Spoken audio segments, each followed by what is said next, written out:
What's going on, guys? It's Jimmy here. Welcome to our daily show where we discuss the fourth stimulus package update, daily news, pretty much everything going on here in our country, in Washington, D.C., money, investing, the stock market, everything you need to know about on a daily basis. If you haven't subscribed yet to the channel, make sure to subscribe down below. It's completely free to do so. I will keep you up to date with everything going on here in our country on a daily basis. If you find these videos helpful, don't forget to hit the like button for us down below. Yeah, there's a lot going on here. Let's jump right in. We're also going to cover this article, Stimulus Update, 3 Solid Reasons Congress Should Consider Recurring Stimulus Payments, as well as the stock market is crashing again. That's right. The Dow Jones Index is down again, over 600 points here, around 600 points as the time of this recording. About 600 points exactly. So yeah, stocks are crashing again. A lot of people are wondering, is now the time to buy? We had that Black Friday sale where it was down 900 points and then it shot up again the day after. And we're down another 600 points today. And a lot of different reasons. One of the main reasons is the fear, or for some people, of the Omicron variant. Yeah, so some people think that, you can let me know your thoughts. It might be overblown, it might not be. Another reason is because of the stalemate in Congress. Just last night, we had a vote in the Senate between the Republicans and the Democrats that failed over the NDAA, National Defense Authorization, to fund our military.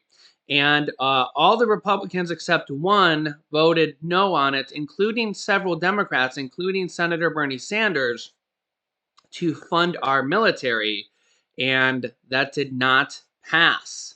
So yeah, it was well short of the 60 votes needed to pass. It only got 45 votes. That is very short of the required votes to pass in the Senate. And now a lot of people are wondering, number one, are they going to be able to fund the military for our country, the National Defense Authorization Act?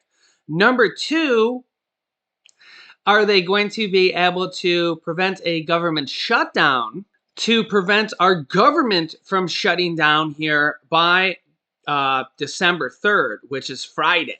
And yeah, we could have a government shutdown as well. And if the rate things are going, well, the Republicans and Democrats can't agree at anything at this point. You can see this headline right here. Democrats fume that Mitch McConnell wants to block Biden's agenda so badly, he's holding up even the new defense spending.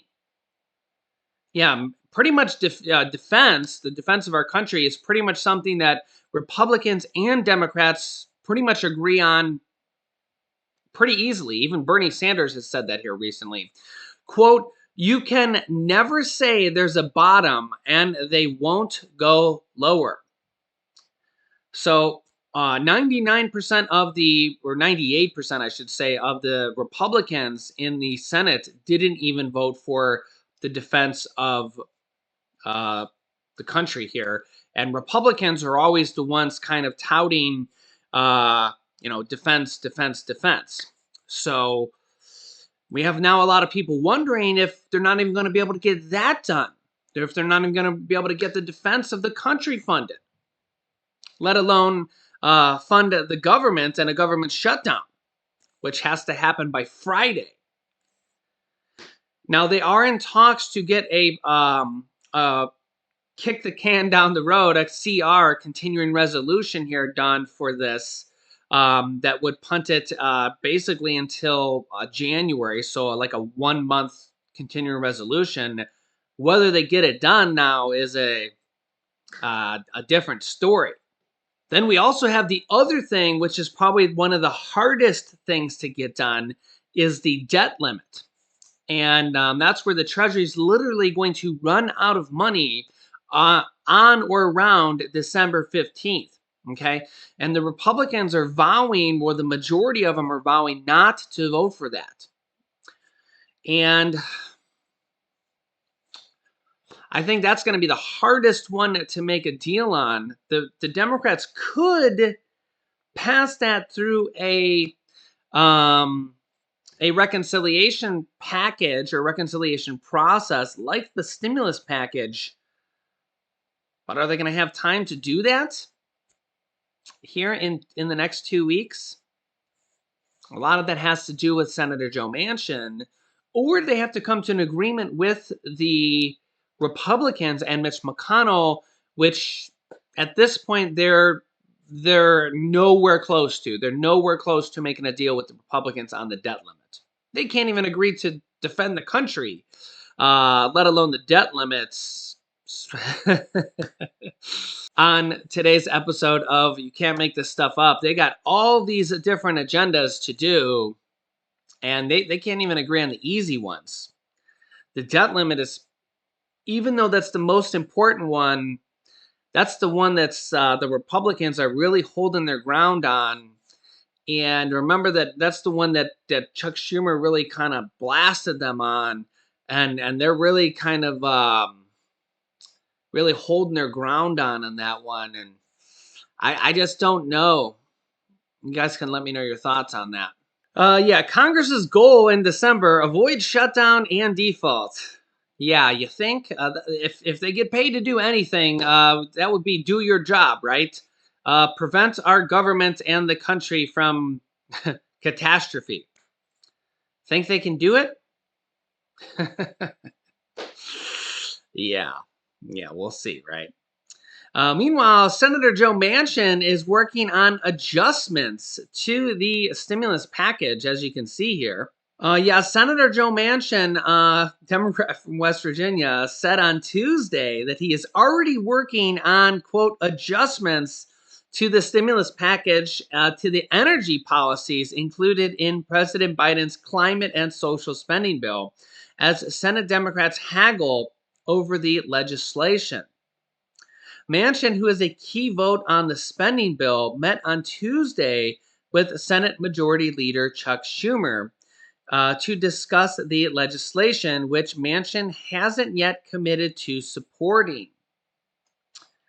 The different energies, quote, the different energy stuff is what we mostly talked about. Just basically looked at different things that we agree on and adjustments that need to be made, Manchin told reporters after the meeting. When asked if he and Schumer are in agreement on what changes needed to be made, Manchin asked, quote, we're working on those. Manchin declined to say what specific policies he and Chuck Schumer discussed during the meeting, which lasted roughly 45 minutes. Manchin had raised concern about a plan to include a methane emission fee in the bill, as well as a plan to provide a larger tax credit to union-made electric vehicles.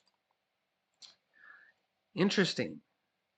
Democrats already cut a problem meant to incentivize a transition to clean energy because of Manchin's opposition. When asked if those two things were discussed, Manchin added that they talked about, quote, a little bit of everything. Okay. The one-on-one meeting comes as Chuck Schumer wants to pass the bill back better in the Senate before the end of the year. But to bring the bill up for debate and pass it, he'll need a total unity among all 50 Senate Democrats, something he doesn't yet have. Manchin declined to say as recently as this week if he would vote to bring the bill up for debate, and reiterated that he's concerned about inflation and high gas prices. Meanwhile, this article came out here yesterday. It says, stimulus update, 3 solid reasons Congress should consider recurring stimulus payments. 3 solid reasons. Let's go over this here. Number 1, the fight is not over. Venture into the heart of any Midwestern city, chances are there will be nary a mask in sight, as though the virus concerns are a thing of the past.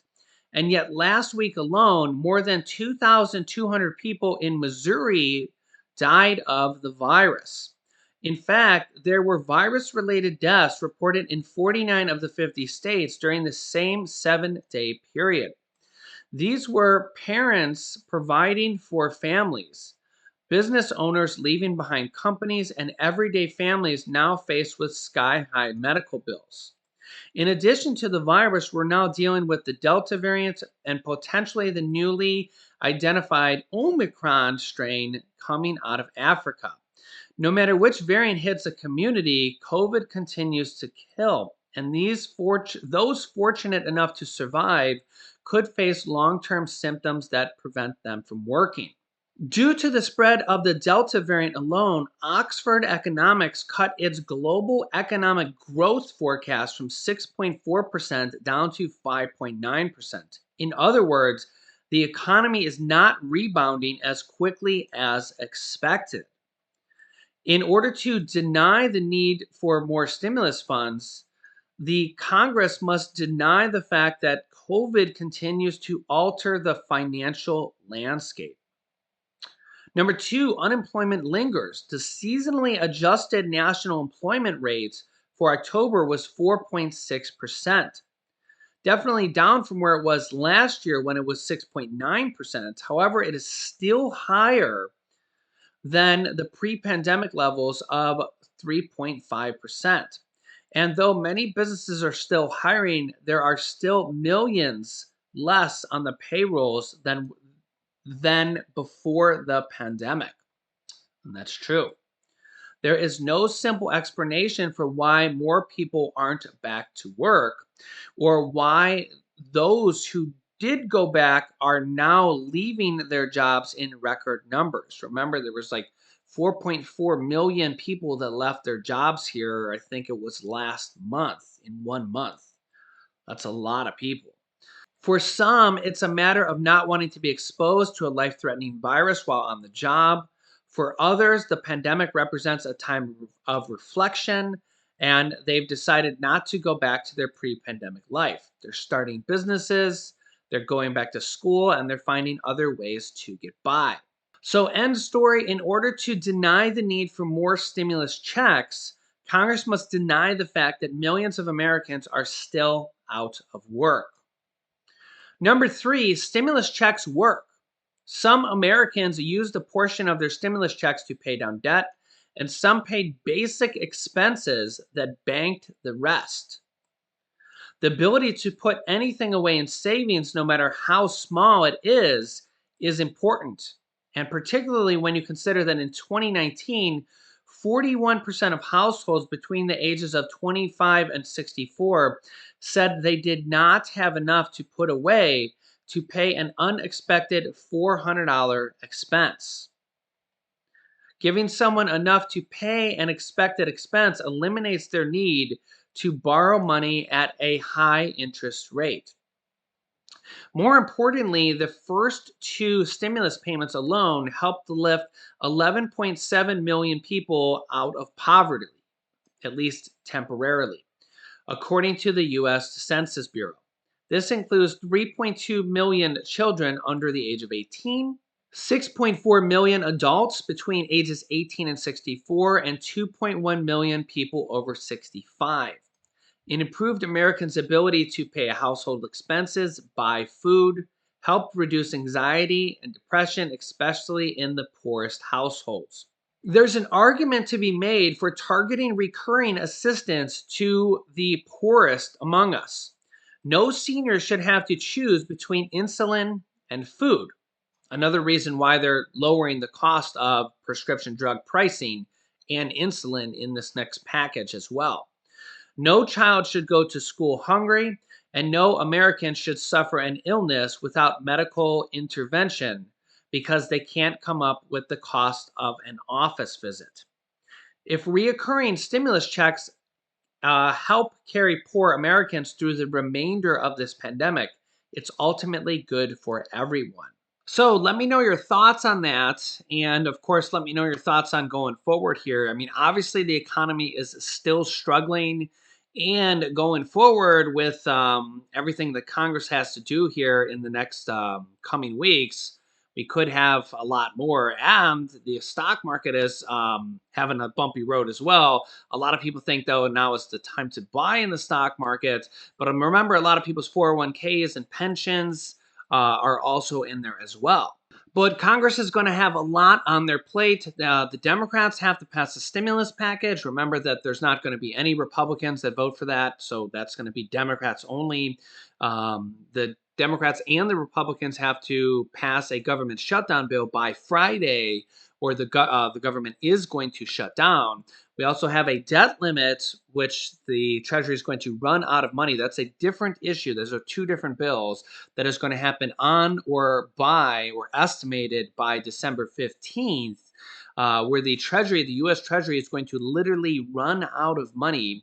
And that could delay Social Security payments, child tax credit payments, bond interest payments, and could set our economy into a very interesting pickle as well.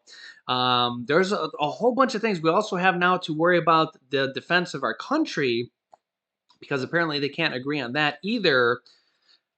So, I mean, are they going to be able to agree on anything at this point?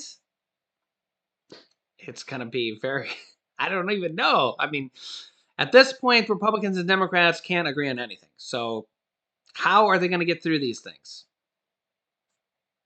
You tell me. Um, I don't know. There's going to be a lot of negotiating going forward here. So let me know your thoughts in the comments. I'll keep you up to date here on everything, what's going on here, daily news, and the stimulus package. Remember, the stimulus package is going to be passed by Democrats only, but we also have what some of our viewers would say, dinos, Democrats in name only, like Joe Manchin and Kirsten Sinema, who sometimes act like Republicans. So we'll have to see. Joe Manchin apparently is already working on negotiating and potentially changing things in the stimulus package. But then we also have Bernie Sanders there waiting to potentially, what he says, maybe try to add things in there as well for the American people. So I'll keep you up to date here. Make sure to subscribe down below. If you haven't yet, it's completely free to do so. New videos come out here on our channel every day at 10 a.m., 3 p.m., and 8 p.m. Eastern Standard Time. Don't miss any videos so you don't miss out on anything. You can click here to watch my newest video next. And this video is about how there's two new bills to raise Social Security benefits by several $100s per month. And hopefully that will be coming here in the near future as well. So click on one of those videos next. Thanks, guys, and I will see you in the next video.